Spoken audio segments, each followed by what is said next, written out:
Welcome to the Axiom Insights podcast. My name is Scott Rutherford. This podcast talks about trends and best practices in supporting organizational performance through learning.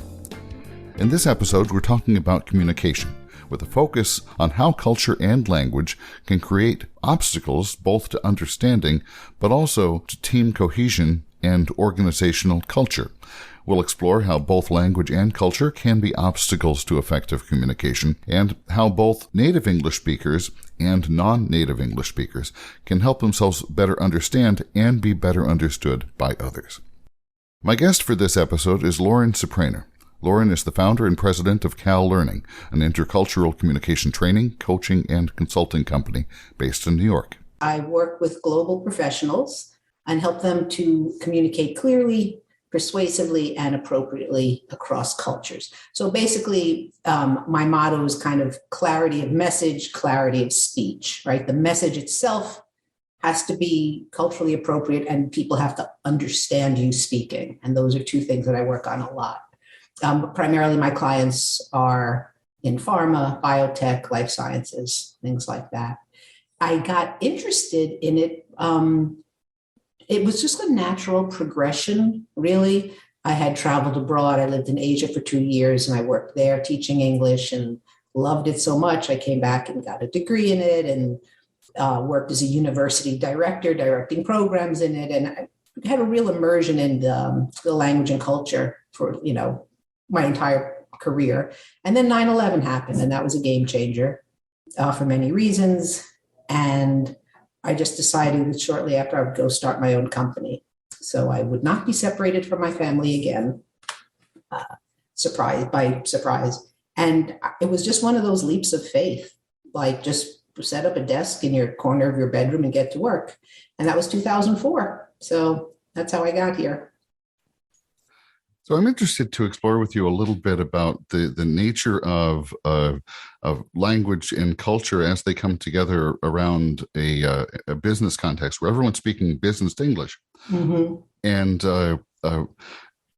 maybe you could talk us through what are the dynamics there that perhaps a native English speaker would not be aware of. What would someone like, and I'll put myself in that boat here for the purposes of the example, but I'm American, if you can't tell it by my voice. I grew up speaking English as my first language. What would I miss? What am I not seeing? So I think what's really interesting is it's not just the English speakers are missing, it's both sides of the conversation are missing out. And very often, Americans very often tend to think of diversity as the other people, that they're different, when in fact we are all different, right? And that the American style of communication is just a style of communication. And non-native speakers and native speakers have to find like a middle ground. The thing is that native speakers of any language, not just English, but their language kind of sets up their frame on the world. And how they interact in the world, the combination of their culture and language. And they're completely oblivious to it because they're native speakers. That's just the way things are.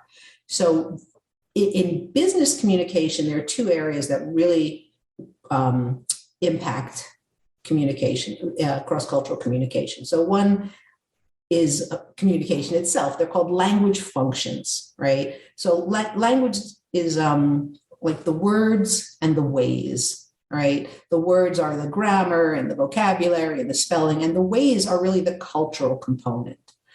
So language functions are how our culture uses those words. So for example, how do I say no is a really hard one for a lot of non-native speakers, right? And as an American, you say no, right? I mean, but that's how do you say no is being direct, is difficult. How do you make a request? How do you make a suggestion? How do you interject in a meeting? And all of these things that any native speaker would know and be able to do easily are not taught explicitly to non-native speakers. Non-native speakers, when they learn a language, generally are learning the words and the grammar, and not necessarily the nuanced language functions of how to be persuasive, things like that. But also another problem is being direct but not rude is very difficult for both sides of that spectrum, because English is so direct, and a lot of non-native speakers say, I know I'm supposed to be direct, but what's the language? How do I say it? And they might come across as rude. Americans who are just being very direct in their natural conversation might be perceived as rude. So that direct speech is also, one type of problem. And from the cultural orientation, because there's the communication, right? How do I use the language functions, and then the cultural orientation. So that really creates the mindset of how you're interpreting what's going on, and how you're interacting in situations will be based on your cultural orientation. How are you viewing this interaction? What are you expecting of the participants? What are your interpretations of the people and events? So that's really where the miscommunication comes in. And Lauren says an important part of this are the differences between high context and low context cultures, and how that influences how people interpret the dynamics of communication. This is a very general framework that I always encourage clients to use kind of as a first best guess when you're in an interaction, for cross-cultural interaction. But it's really important to remember it's not binary. There's multiple dimensions of it. It's on a spectrum. There's a personality involved. So it's not cut and dry. But in general, low context cultures are Germanic language cultures. So like English, German, Dutch, things like that. And low context cultures are direct. They're explicit. They do not the context of the setting does not carry the information. The words do. The words that you say are what's important, not necessarily what the context is. And in high context cultures, which is basically the rest of the planet, like that's one thing Americans and English speakers don't know, is that their communication style is absolutely the minority communication style on this planet, that direct, task-oriented. And so basically everyone else, all the other cultures, are high context, which is where it's much more indirect, because you're concerned about the relationship is important, the hierarchy, where am I within a business setting? Where do I fall in the hierarchy? How do I respond to the hierarchy? Those things are very important. So you have three main areas of the differences in these that really I've repeatedly seen conflict as the sources of conflict in the business setting, is the difference between the low context, direct, concise, explicit communication, and then the high context, which is indirect, it's digressive, it's often very flowery. And so those two different communication styles, right? One seems rude, being direct, and the other, what are you saying? What's your message? I don't understand what you're talking about. There's so much digression. It's so indirect. So the communication style of direct, indirect, task versus relationship is a huge source of cultural conflict. Am I focused on the task and the outcome? That would be low context, like Americans. Or am I focused on the relationship, which would be high context? So that is, and I can even give you examples, if you need, but that's a huge source. And the last one also is the difference of the low context American, my rights and my needs, me, the individual, versus the high context hierarchy. How do I offer an opinion to someone higher up the ladder than me, for example? So those three differences are just constant sources of conflict cross-culturally. And as we were getting ready to sit down and record this podcast episode, you used a phrase, I'm going to probably misquote you, so you can correct me, but okay. The dynamic, which I thought was fascinating, was the idea of two groups of people or a group of people all coming in from different perspectives and speaking in different languages using English words. Yes. And I thought that was a fascinating way to put it. Yeah, it's really interesting. I don't know if I told you this, but I had an interview with a company, and the man I was dealing with was Indian Hindi speaker. And we were talking about business writing, and he was saying about, I really like the fluff. I like the fluff of business writing. I like the how have you been and how's your family? And I said, okay, but in business English, the very first thing you cut is the fluff. and he was not having any of that. But what I realized after, what he wanted to do was have Hindi communication with English words. And that's a real source of miscommunication, right? You think, oh, they're speaking clearly, but their cultural style is completely different. How important, their perception of what's going on, and if you're being rude or if you're being indirect, all of that is through your cultural filter. But people say, well, why are we not communicating? We're speaking with the same words, right? Yeah. But it's that cultural orientation, that cultural filter. Absolutely. And to maybe take that example a little bit further, what someone coming from India might think of as appropriate and necessary to set the context of a communication, I might consider oversharing as an American. Absolutely. That's another thing I try to share, because I think it's important. Like I said, it's not just Americans learning about them, it's them learning about America. It's everyone learning about everybody, right? And that it goes back to that task orientation. I don't want to share my relationship information with you. I'm here for the outcomes of a task, and that's it. I don't want to have to tell you how my kid's doing. It's my personal business. And so that's also another, that affects the relationship. Like you said, I don't feel like sharing. So are there any tips that you could think of that, if someone's listening to this and some of this is resonating, as I'm sure it is, with anybody who has a diverse group of colleagues or business counterparts, as I think most of us, if not we all do at some point in our careers, where do you start to, is just understanding that these dynamics exist? Is that the first step? How do you get your arms around this? Because it does seem like it could have massive, right? infinite facets, right? So a couple of things. You have to have audience awareness. Like, it's all about audience. Who am I speaking to? Where are they from? What are their expectations? What's their, like, you have to be aware of the other person. And I always say, in order to have audience awareness, you have to remove your ego, because it's not about you, and you have to listen to the person speaking. So, and I'm just going to give you one example.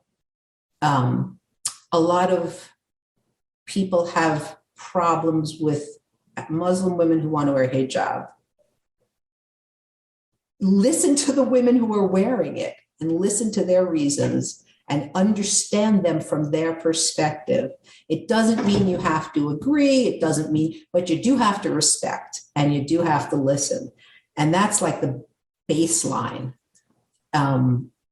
Just the idea that you don't have to agree to be respectful, I think, is really a big thing. Listening, paying attention, removing your ego from the situation, being quiet and listening. Just be quiet. That's the greatest advice I can give. So those are just general, and the willingness to learn, the willingness to see from someone else's perspective, or at least try to get a better understanding.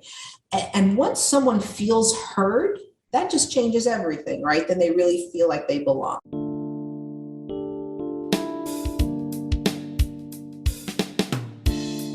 Like, if you've ever, anyone who's listening has ever presented, and you look out at your audience and you can see their body language is saying, I'm not understanding you, I'm not following this is boring, or whatever. That's the audience awareness. Isn't just listening to their words, it's paying attention to their body language, to their energy almost, right? It's what Japanese call reading the room. Reading the air, which I love, which we don't do at all. Americans don't do that at all. So that would be your first step. It's also, I have found helpful, if you think things are going sideways, to try and clarify and understand, give the person an opportunity to express themselves fuller. I'm a little unclear about this. Could you please tell me more about that is just the greatest sentence ever. Because it acknowledges the other person. It gives you a chance to figure out what's going on instead of jumping to your conclusion. And then you can kind of tweak it. I'm not going to say this, I'm going to say this. But being fully aware of their responses, not just their words, their body language, their energy.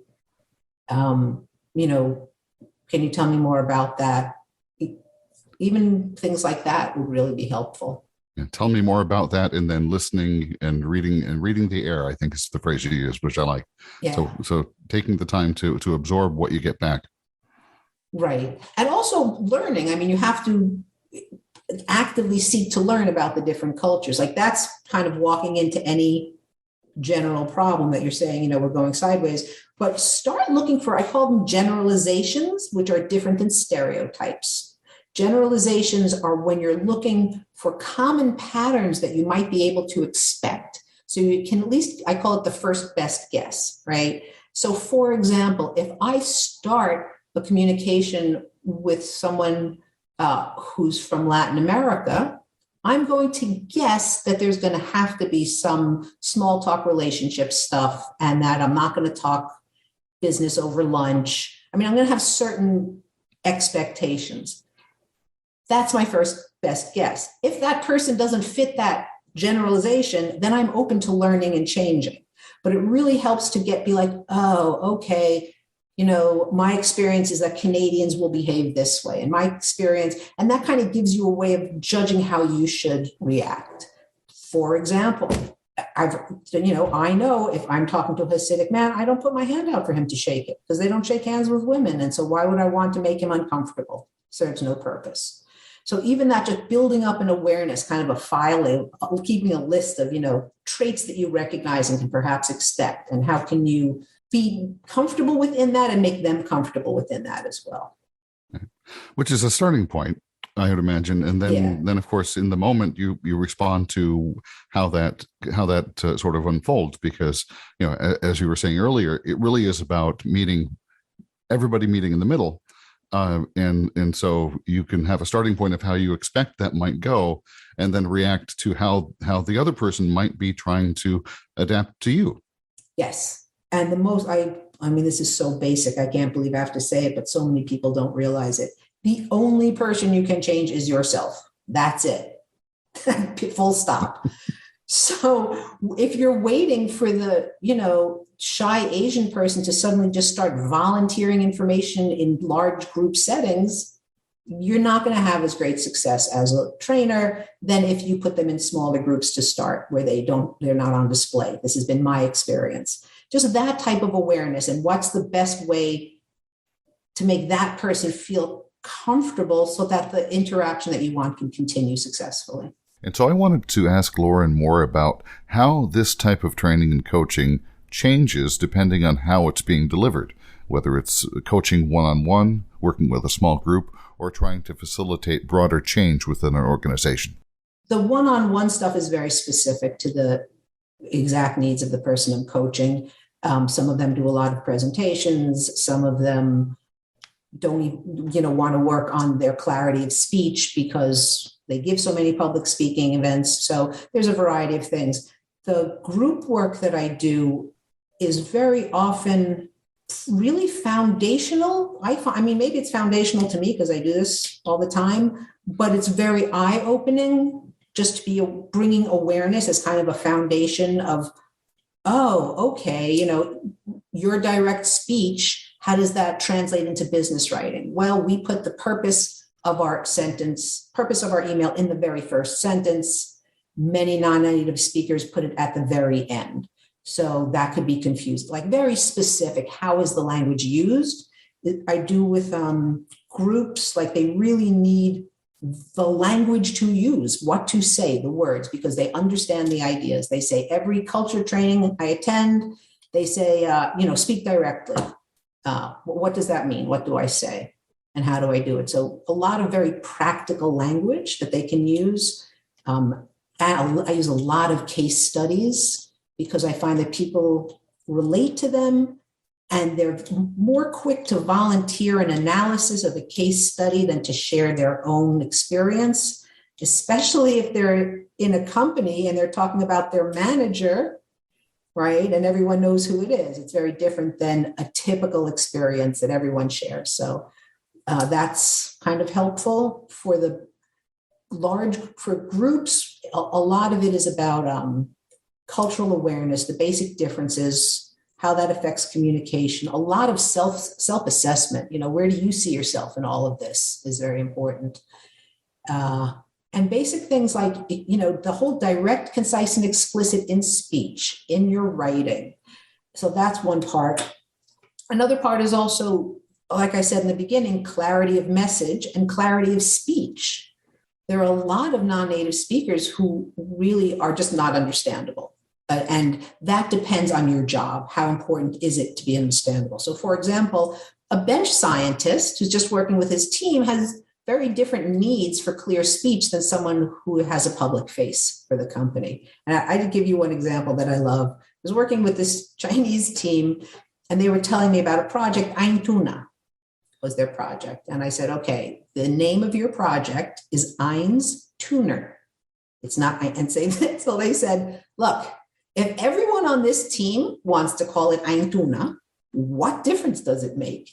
And I thought that was really eye-opening because it's true. Like, they just need to communicate on their team. So if the whole team, they're all Mandarin speakers and they all want to call it Eintuna, who cares? They're communicating, right? So what's their need as well? And for people who have clarity of speech problems, the whole set of workshops, again, based on very practical, what are you saying? How do you give a presentation that's clear? The stress and intonation is the bulk of it, really, which is very important in English and often absent in other languages. And, I think that it's so important that it's not just about teaching global professionals how to work in America. It's about teaching Americans how to work with global professionals. It's a community. It's not just us and them. It's interesting talking about this in the context of some of the broader issues that we deal with in learning and development. Talking about DEI obviously is also many faceted, including issues about generational communication differences. Absolutely. Someone who's of the boomer generation speaks and prioritizes messaging very different Absolutely. than someone who's a Gen Y, or even someone who's an X or millennial, whoever.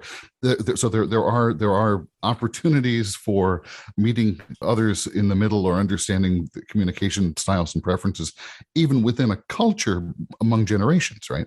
Right, definitely. And I think it's important when I say about a culture that it's a very broad definition because, how are gender differences seen within that culture? How is age differences seen within that culture?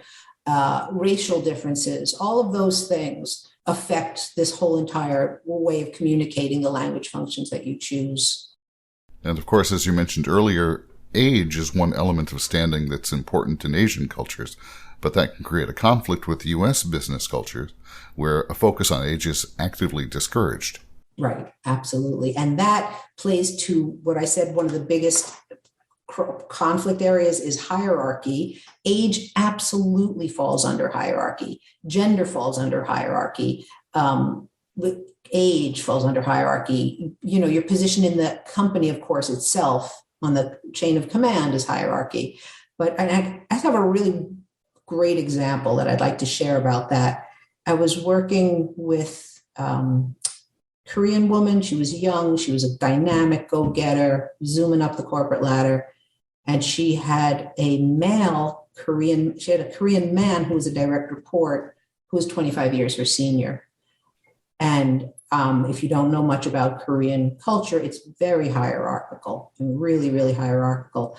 And so there were so many issues at play here, right? She was a woman. He's a man. She's younger. He's older. She's the supervisor. He's the direct report.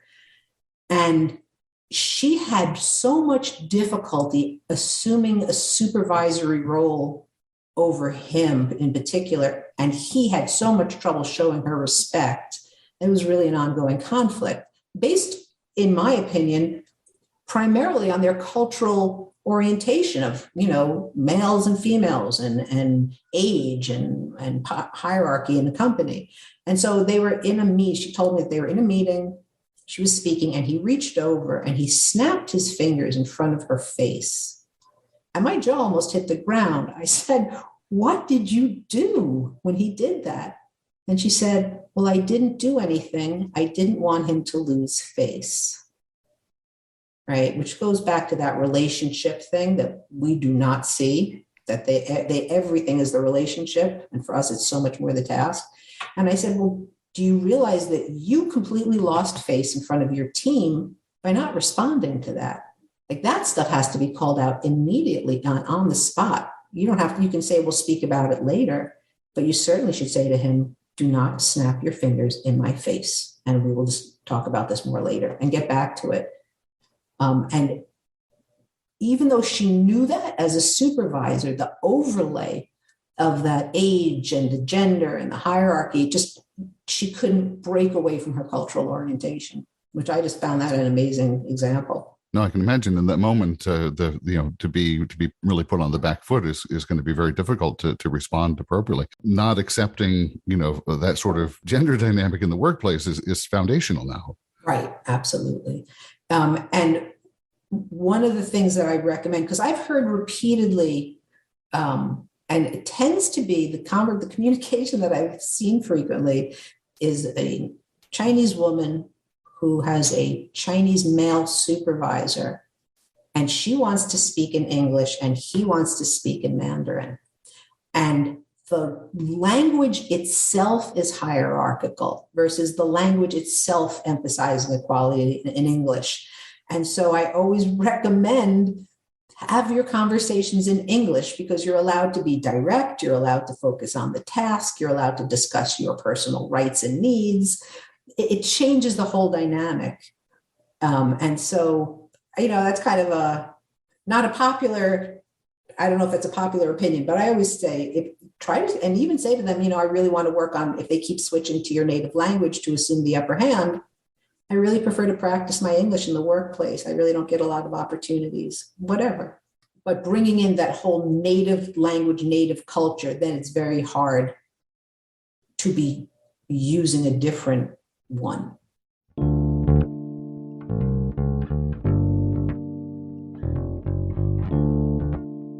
One thing that I thought is really fascinating, just from a linguistic standpoint, is the growth of English due to globalization, right? So now you have, daily Zoom calls where no one on the call is a native speaker of English, but they're using English to communicate. And that's now very different in many ways from native English speakers. I was just checking an email for a client that he had asked me about, and I scroll down and it's written from a Chinese woman from, China, and she signs off like, "Thank you very much so kindly for your attention with best and kind regards." I mean, it's lengthy, just like sincerely. And so that is now an accepted norm because that's what high context people are agreeing that native speaker speech is pretty rude and we don't want to use it the way they use it. I had I was coaching a person and I got an email from his supervisor who's also a non-native speaker, right? And it gets confusing when the whole chain of command are non-native speakers. And she was really angry. She said, what is this email below? I got this on a Saturday. What is this? He can't write like this. This is completely inappropriate. And I scrolled down and he had written to his supervisor, "Do you want to cancel the meeting? I want to cancel the meeting." And I was like, oh my God, this woman was flipping out over this. And I thought, okay, maybe because he's a subordinate, do you want to cancel the meeting? I would prefer, right? You can offer his preference. But I said to her, it is 100% okay in any context at all for an American to ask, "Do you want?" And it is not rude. We're actually just seeking information so we can help you. And her response was, "Well, I know, but I really don't want to have him lose his kindness or whatever." And so it's really interesting, this idea of, native speakers not owning the language, which is actually kind of like a comeuppance. I think it's kind of a karmic comeuppance to have other people changing your language. But things like, I was reading this the other day on LinkedIn. This was great. Non-native speakers having a whole discussion of whether it's take a decision or make a decision. Now, I know Americans say to make a decision. I don't really care which, because my whole thing is like, if it doesn't interfere with understanding, it's irrelevant. You're going to understand the message either way.